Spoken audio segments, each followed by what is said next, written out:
Hola, mi nombre es Luis Edmundo Águila Jiménez, tengo 20 años, yo nací en Hermosillo, Sonora y estudio Ingeniería Mecánica en la Facultad de Ingeniería de Ciudad Universitaria. A mí me gusta nadar, nado 3 veces a la semana, me gusta trabajar, doy asesorías de matemáticas y física, me gusta jugar videojuegos y me gusta viajar. He viajado a Venezuela, Argentina, Panamá y estoy planeando a Europa.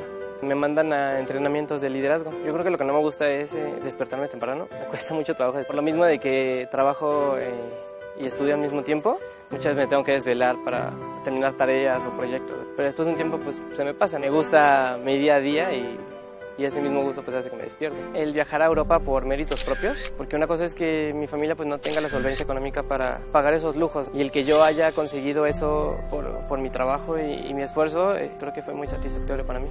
Fue difícil, no solo para mí, sino también para mis padres. Soy el primer caso en mi familia, entonces pues mis padres no tenían conocimiento de lo que era la enfermedad.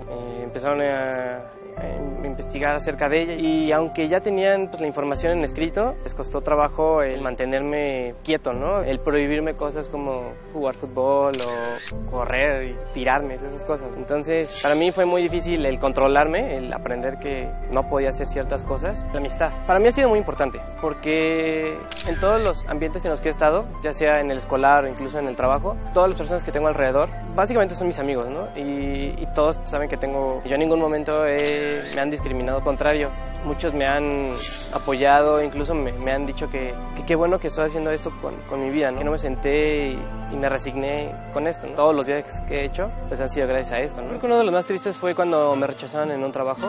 Digo, básicamente era un trabajo de cuidar niños y por lo mismo de solamente decirles pues hay un asterisco, ¿no? en el currículum. Sí considero que está muy mal el empezar a etiquetar a las personas, que puede ser por enfermedades o condición económica, cualquier cosa, pero sí la considero muy mal porque pues no tendría que ser así. ¿Por qué limitar a las personas? Bueno, yo me llamo Luis Edmundo y tengo hemofilia. La donación de sangre no solamente puede ayudar a cientos de personas que padecen hemofilia, como acabamos de ver en esta historia de Luis Edmundo, también puede salvar vidas. Donar sangre es donar vida.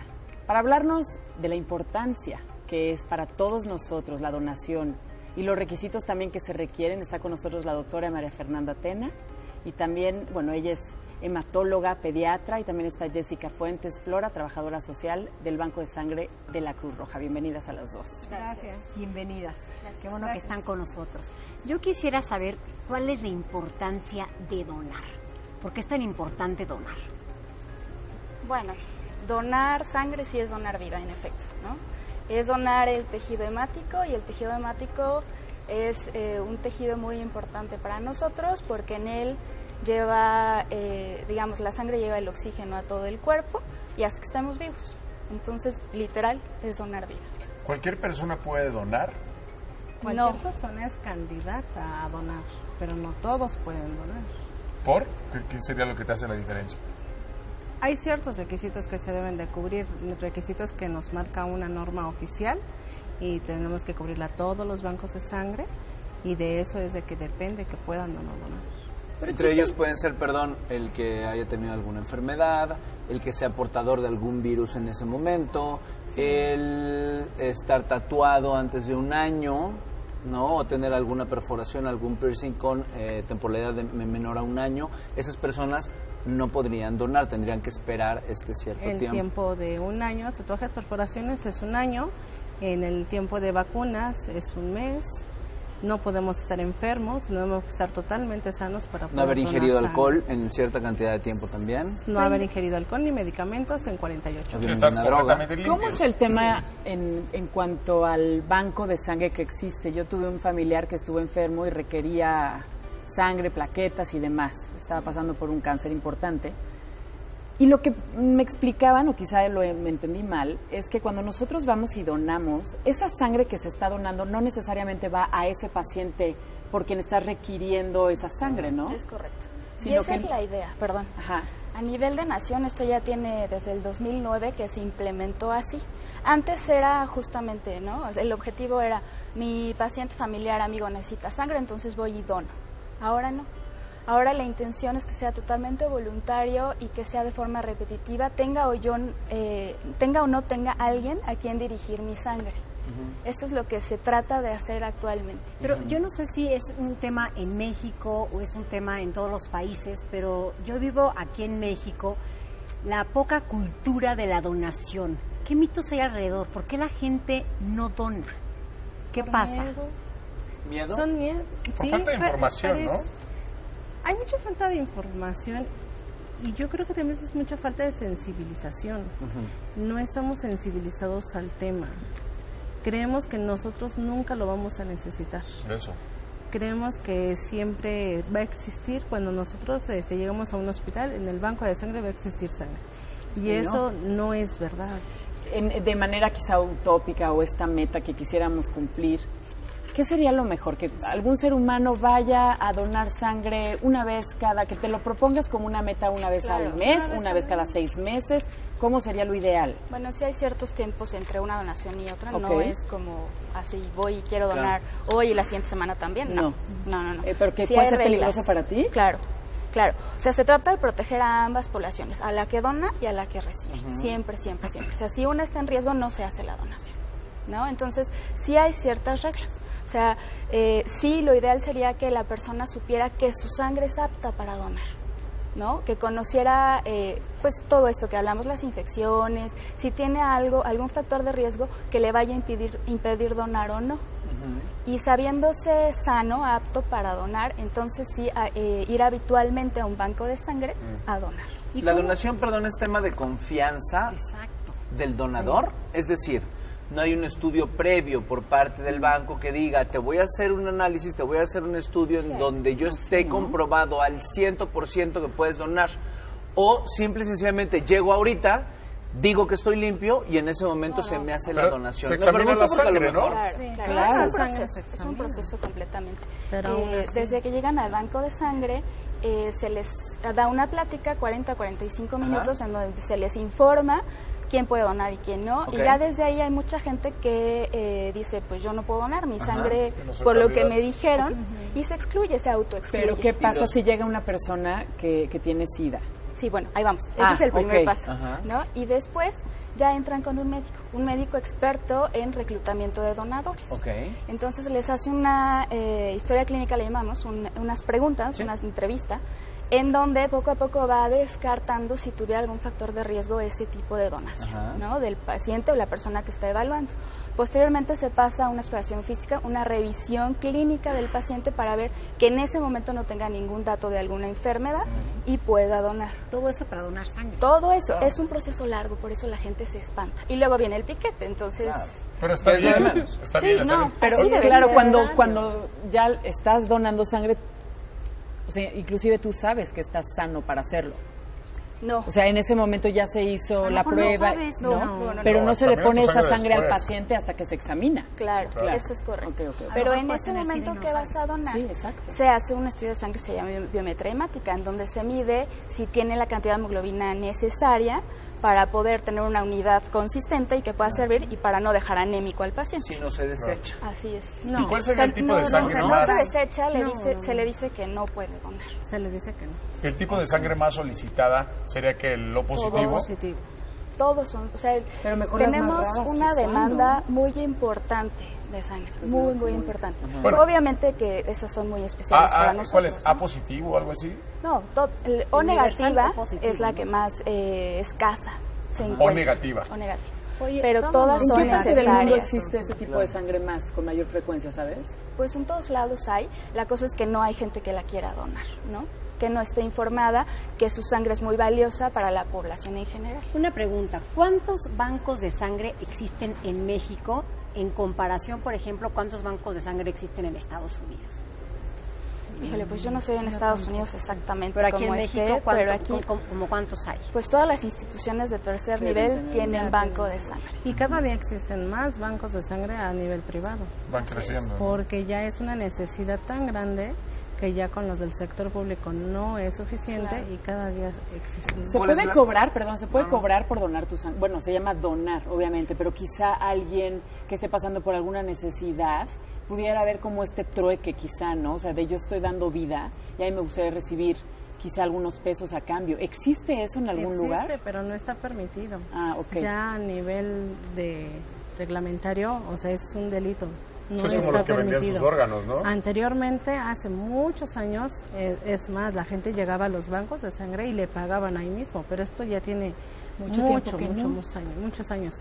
Hoy en día ya no. Porque van continuamente, entonces uno empieza a sospechar. Y no es sano.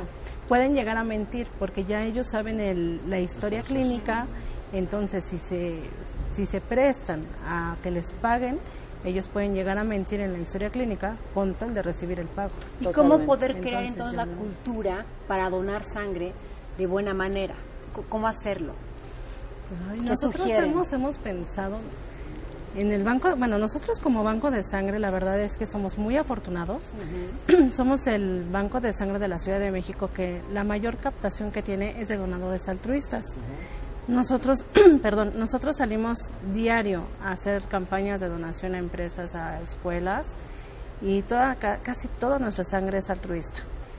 Y hemos pensado mucho en esto de la conciencia, la sensibilización, que debería de empezar desde los niños. Claro. Debería de empezar desde los niños, para que esos niños, cuando lleguen a una mayoría de edad, ya tengan esa cultura. Sí, saber que tu mamá va y dona. ¿Cuánto es lo que se extrae de una persona cuando vas a donar sangre?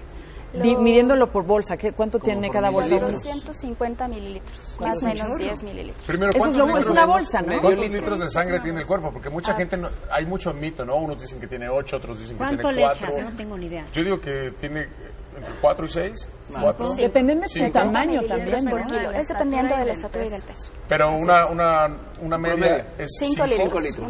Un adulto. ¿Y se dona? 500 mililitros. Menos de medio litro. ¿Y lo recuperas con un desayuno? En volumen se recupera en el mismo día con el consumo de líquidos. Ok, porque de hecho cada vez que vas a donar te dan ahí mismo un desayuno. Sí, así es. Desayunas, ven que está todo bien, que no te sientes mal y ya te vas. Aparte nuestra sangre se está regenerando constantemente, ¿no? O sea, tenemos sangre nueva cada X tiempo, no sé. Afortunadamente. Existe un mito que les quisiera compartir, que cuando vas y donas sangre, te podrías infectar de algún tipo de enfermedad. ¿Mito o realidad? Mito. Pues sería por la jeringa nada más, ¿no? Que estuviera mal, pero lo demás es totalmente nuevo. Todo es nuevo, todo es esterilizado. Sí, todo es totalmente nuevo, todo.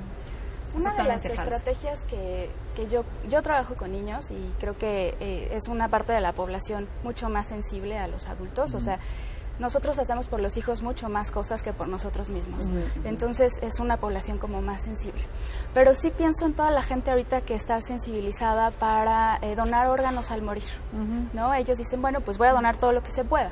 Pero eso es ahí mi familia a ver qué hace, los papeles, a quién se los da y ellos viven su vida, ¿no? Claro.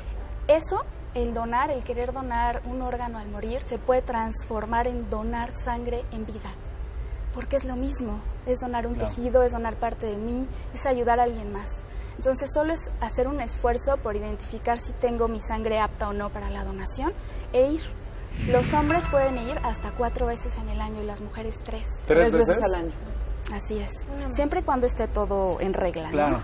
Pero digo, generalmente las personas que trabajamos, que estamos más ocupadas, somos las más aptas. Entonces sí es algo que tenemos que proponernos, ¿no? A lo mejor en mis vacaciones, ir, no sé, en Semana Santa, en mis vacaciones con mi niño, que vea que yo pueda ayudar para que él, cuando sea grande, ayude. Y es que tienes razón, siempre lo hemos hecho, o en mi caso, cuando hay algún familiar o algún amigo que necesita, ya estás ahí y dices, bueno, ok, claro que voy a donar. Pero sí lo deberíamos de hacer por todo el mundo. Únicamente es un acto de amor. Claro. Realmente es un acto de amor hacia otro ser humano que no conocemos y que no sabemos a quién le va a llegar esa sangre, pero sabemos que va a ayudar a alguien. Muchas veces, no sé, hay fundaciones que nos piden dinero o queremos a lo mejor en Navidad regalar ropa a los niños, cobijitas. Esta es una manera de hacerlo muy para ti. Sí. Y das parte de ti, que es más lindo, porque cuesta más trabajo. No estás dando una cobija, quizás estás dando parte de ti, parte de tu cuerpo, que creo que es muy valioso. Es impresionante cómo lo dices. Vida, para entregar es lo más vida. valioso. Entonces, para concluir, quisiera cerrar diciendo, todos somos candidatos, todos podríamos donar, menos si eres menor de edad. Exactamente, ya así es, todos somos candidatos, únicamente tenemos que asistir, que nos hagan nuestro examen médico y ahí ya se va descartando las posibilidades de donar o no donar. No hay pretexto, seamos amorosos y Y compasivos. también aquí con no todos es los como seres que hay, humanos. acércate a los hospitales privados, o sea, a donde vayas, ¿no? Como que la necesidad es la misma. Sí, Y dime, la última pregunta, entre los hospitales privados y los públicos, entre los hospitales se apoyan para, oye, necesito, tienes, ¿así? Incluso entre estados, entre países. Ah, qué maravilla. Sí. Okay. Rápidamente, ¿cuánta sangre se necesita aproximadamente para un paciente? Sé que los casos son totalmente distintos, pero en promedio, alguna persona que necesita sangre, ¿cuántos litros en aproximado necesita? Depende. Si tu paciente está perdiendo sangre por algún lado, si sigue perdiendo de manera crónica, pues siempre va a necesitar Va a estar sangre. necesitando constantemente. Así y cada es. persona que dona solamente puede donar 450 mililitros. Sí, Eso una quiere sola decir toma. que la necesidad es muy grande. La demanda, imagínate, Sería ¿no? muy lindo hacerlo de vez en cuando, de verdad, y aunque nuestros hijos no puedan donar, que nos acompañen y que vean que estamos dando parte de nosotros. Sería muy lindo hacerlo No y solamente enseñarlo hacerte de un esta análisis, manera. sino Sí, llegar a donar. porque si lo hacemos así, ellos van a crecer con esa cultura. Es una cultura que tenemos que cambiar desde ahorita la infancia para que vaya en progreso y cuando ellos sean mayores de edad ya tengan esa idea. Y nunca sabemos cuándo lo vamos a necesitar. Eso. Muchísimas Es correcto, gracias. Muchas gracias. Ay, qué Gracias por haber interesante, estado con nosotros. Muchísimas gracias, Ana. Gracias. Gracias. Ay.